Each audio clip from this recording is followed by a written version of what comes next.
Hi, I'm Sabrina. Welcome back to my channel. So with advertising for the Barbie movie being completely crazy, and now with the Barbie movie actually having come out, there have been so many people recreating Barbie looks, but a lot of them have been very pink. And I am not a particularly pink gal, so I did not foresee myself recreating any looks from this movie or from Barbie in general. But once I saw Margot Robbie in that black dress, I was like, see, now that is my jam. So that's the dress I'm going to be attempting to recreate. I am going to be changing the design a little bit though. So the original design looks like the dress is mostly covered in sequins, and I'm not really a sparkly sequin gal. Honestly, sequins kind of remind me of like dance recital outfits. So instead I got this lacy fabric. It's got like a floral lace. It does still have sequins in it, so we'll still get that shine, but I think it'll be a little bit more elegant. And then as far as the tulle on the bottom, in Margot Robbie's version, it just kind of like poofs straight out. And in the original doll version, or the keychain version that I have, it looks like it's a little bit more floor length, maybe not completely, but it looks like it goes down a little bit more rather than completely poofing out.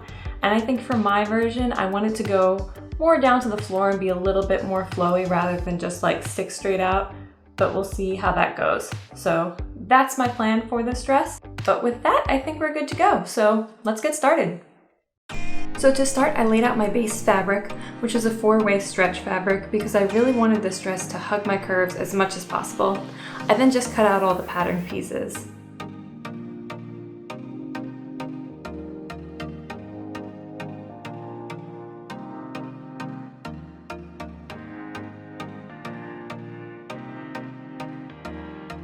Next, it was time to cut out the lacy fabric, and this is where I ran into my first issue. I didn't realize when I bought the fabric that it had a pretty strong chemical smell to it, but once I brought it home and tried to start working with it, I noticed it pretty immediately. So I figured I'd just give it a bath and it would be fine, but that was not the case. So this is bath number 3.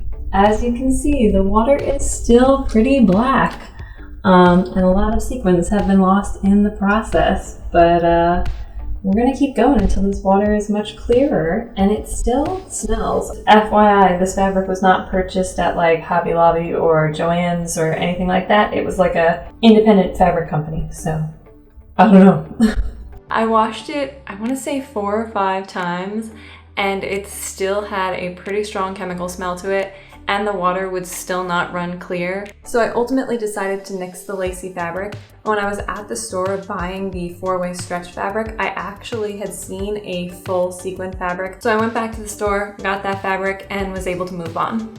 So I just cut my first piece of the sequin fabric, which honestly went a lot better than expected, but can we just appreciate what happened from my first piece being cut?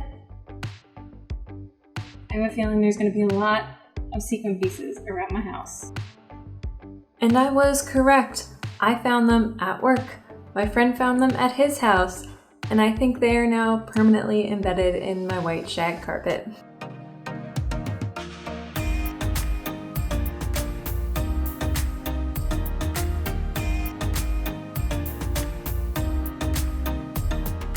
Once I had all my pieces cut out, I thought I could just sandwich my sequin piece and the backing piece together along with the adjacent sequin piece and backing piece in the pattern and just sew those all together at the same time. Unfortunately, the sequin fabric was so slippery that when I sewed along the seam, the sequin fabric pulled away from the seam, so when I actually like held the 2 pieces up and looked at them, the sequin fabric hadn't got caught in the seam and was just kind of like hanging there. So instead I had to sew all my sequin pieces to their respective lining pieces, which through movie magic looks like it took no time at all, when in actuality I ran into a couple issues.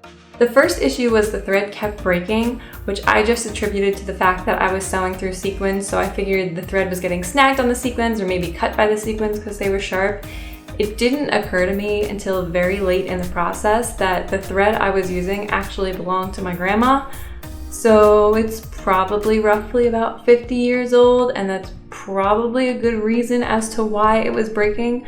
So eventually I did go to the store and buy new thread, and lo and behold, it did not break as much.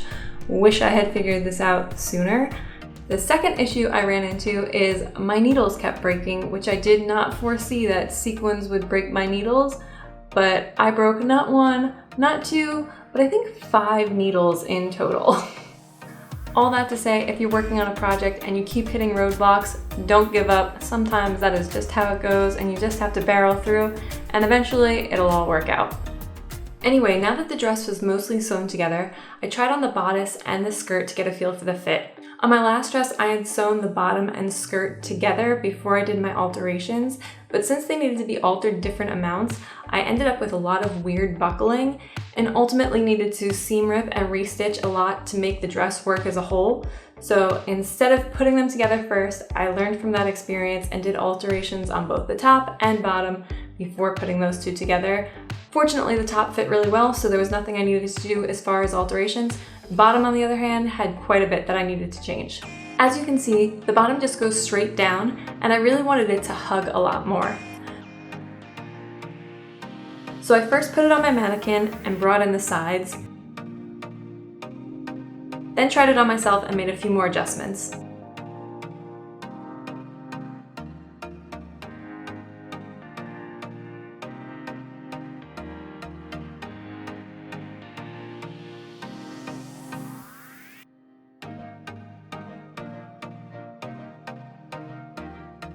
After I brought in the sides, I then adjusted the seams along the booty so it would give a nice contour. Once I knew I was pleased with all the alterations, I trimmed off the excess. Now it was almost time to sew the skirt and bodice together. But first, I hand stitched the top hem to finish the bodice. I just figured it'd be easier to do this before attaching it to the skirt so I wasn't manhandling as much fabric.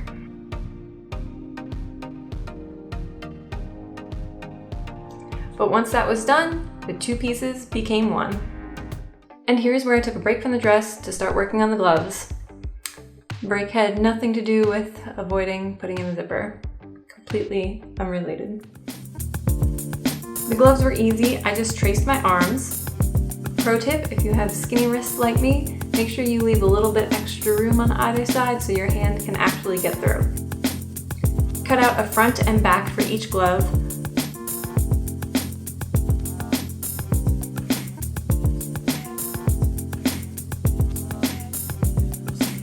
Sewed them right sides together.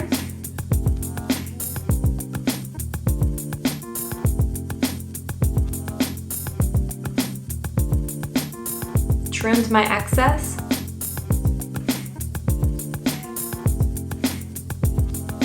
Flip them inside out and ta-da! You got yourself some gloves. Now it was time to stop avoiding the unavoidable. Zipper time.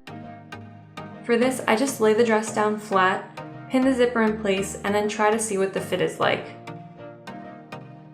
My camera work here is a little chaotic, but as you can see, it fits pretty well in the caboose, but not so much in the bust area. I just played around with it a little, and once I was happy with the fit, I just hand stitched it in place.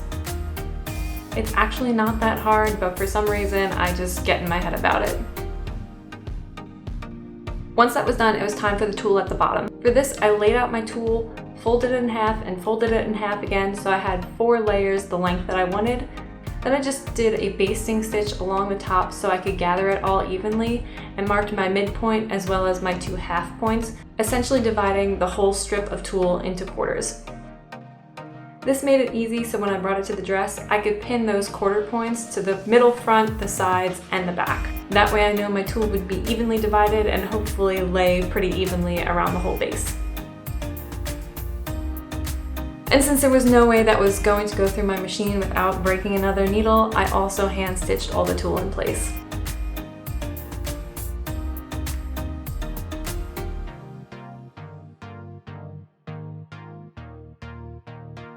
And now it was time for the piece de résistance, the bright red rose. So my mom had sent me a video on how to make a rose out of ribbon, and in the video, of course, it looked like it took 2 seconds and was so easy. And it was not the case for me. The first ribbon I had bought was too stiff, and so it wouldn't twist the way it needed to. So I went back to the store and got a more satiny ribbon, and my second attempt was better, but it still was pretty sad. It twisted better, but it still was not as easy as it was in the video. And I hadn't cut enough ribbon, so it was pretty small.